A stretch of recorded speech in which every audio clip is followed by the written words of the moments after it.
This stinks. This is Kate, and this is your Dickman Farms Smart Gardening Tip. Why is that important? Well, this particular flower doesn't smell that great. And on the plus side, doesn't taste that great. So, while it's great for butterflies and things like our native pollinators, it is not so great for deer, which is what we're talking about today. So, we have a lot of deer in the area. We also have rabbits. Things that you can plant that deer tend not to browse, as it turns out, rabbits tend not to browse as well. So I use the word browse when I'm talking about deer. And what that means is deer don't tend to stop and just graze in one area. They browse, so they kind of check this out and they check that out and they go look over there. So if we're smart and we go through and plant a myriad of different plants that they don't like and pepper them in along our landscape, they might go through and decide this is not a good area.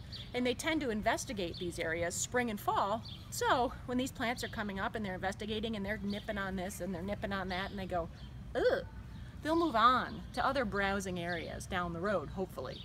So a couple of things to know about these things that if you're not here with us, how you would know maybe if a deer did or didn't like something.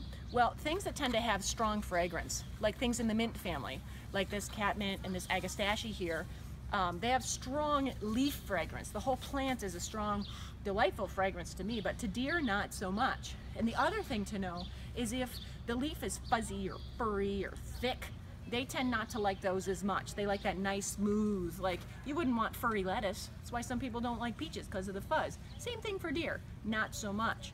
So if we can intermix different species of plants that they don't tend to eat so much in our landscape, they might not come.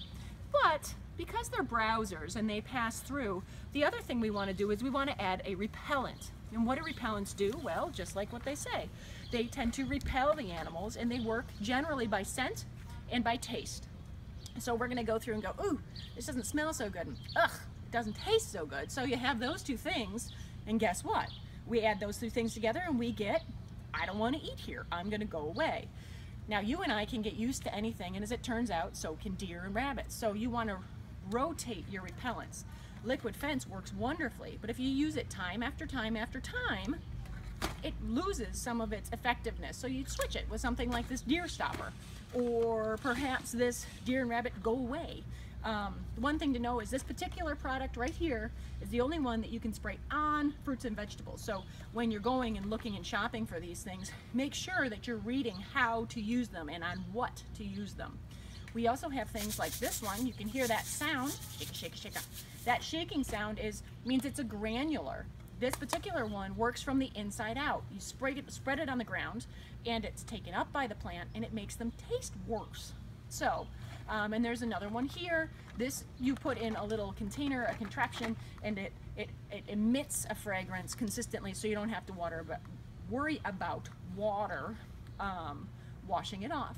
So remember, rotate, plant beautiful things in different combinations that deer don't like. Between just those two small things, they should make a big impact on keeping Bambi out of the yard.